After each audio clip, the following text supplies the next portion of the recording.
Setiap kali THR atau bonus tahunan cair, ada perasaan yang sama dirasakan hampir semua orang. Perasaan kaya mendadak. Uang yang biasanya tidak ada tiba-tiba muncul di rekening. Jumlahnya bahkan bisa setara 1 bulan gaji penuh. Tapi anehnya, uang bonus ini punya kecepatan menghilang yang jauh lebih cepat dibandingkan gaji bulanan biasa. Gaji bulanan yang jumlahnya sama bisa bertahan sampai akhir bulan dengan penuh perjuangan. Tapi bonus yang jumlahnya sama sering habis hanya dalam hitungan hari, kadang bahkan dalam hitungan jam setelah dicairkan.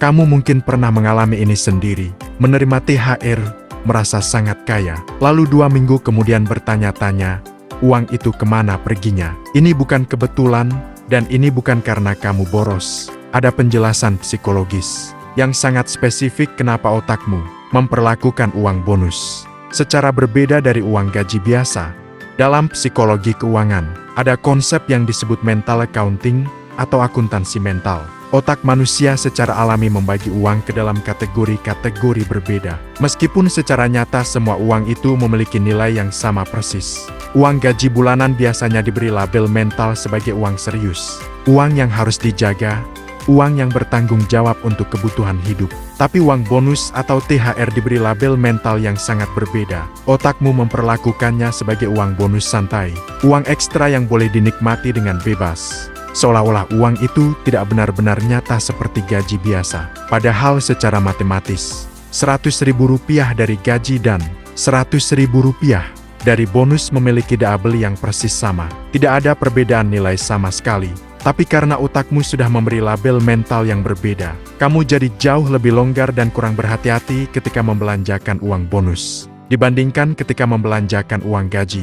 Dan ada satu lagi faktor yang memperparah kecenderungan ini, yaitu windfall effect atau efek uang tak terduga. Penelitian menunjukkan bahwa uang yang datang secara tiba-tiba dan tidak terduga, seperti bonus, hadiah, atau uang kemenangan, cenderung dibelanjakan jauh lebih cepat dan jauh lebih impulsif dibandingkan uang yang didapat melalui usaha rutin, seperti gaji bulanan. Otakmu memproses uang windfall ini sebagai sesuatu yang datang tanpa usaha keras, sehingga muncul perasaan tidak sepenuhnya memiliki hak penuh atas uang itu secara emosional.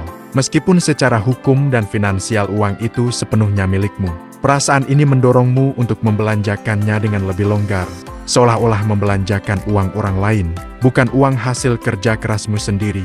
Inilah kenapa begitu THR cair, dorongan untuk langsung belanja terasa jauh lebih kuat dibandingkan dorongan yang sama terhadap gaji bulanan biasa. Industri retail juga sangat memahami pola perilaku ini, dan mereka sengaja merancang strategi pemasaran besar-besaran tepat pada musim bonus dan THR. Perhatikan bagaimana promo besar, diskon akhir tahun, dan flash sale menjelang lebaran selalu muncul tepat bersamaan dengan waktu pencairan THR dan bonus tahunan. Ini bukan kebetulan. Para pemasar tahu persis kapan jutaan orang akan memiliki uang ekstra di rekening mereka, dan mereka merancang kampanye pemasaran yang menargetkan momen psikologis paling rentan itu. Ditambah lagi, tekanan sosial ikut berperan. Ketika kamu melihat teman dan keluarga juga membelanjakan bonus mereka untuk barang-barang baru, muncul dorongan untuk melakukan hal yang sama, seolah-olah itu adalah tradisi yang harus diikuti.